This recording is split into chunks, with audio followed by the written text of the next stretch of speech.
Why do you think people struggle with change? It's because it's bloody hard, that's why.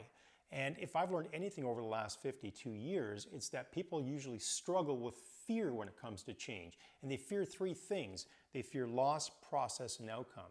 And by that I mean, for example, with loss. Maybe if you're trying to lose weight, you fear having to give up your favorite foods. Maybe you fear giving up the people that you associate with when you're eating those favorite foods. If it's at work, maybe you fear taking risks and speaking your mind because you feel like you might lose your job.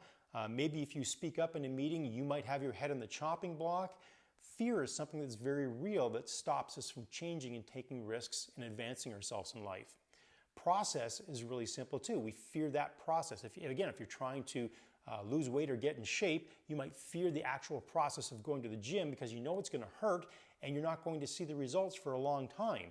So the process itself might be painful. Maybe if it's at work and you've got to do extra training in order to be compliant or to get a new position or a new role in your company, that's going to require you to grow. And maybe that process of studying again is something you just don't have time for and it's going to be hard and you fear that whole, you dread the process of having to go through the work. And the last thing people typically struggle with when it comes to change is the outcome might not be what you expected. So let's say maybe you went through the loss of giving up the things that you loved and the process was really hard. Maybe the outcome isn't going to be what you expected, but maybe it might be something even better. You don't know because you never tried.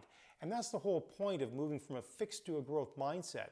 The older you get, the more set you get in your ways. And what I try to do, and what I think I do really well, is help people sort of pick their heads up and move from that fixed mindset, that fixed worldview, into developing something that's better, looking at the edges, looking around the edges of your life and going, how can I assume a new identity every day that's going to help me become that person or do that thing?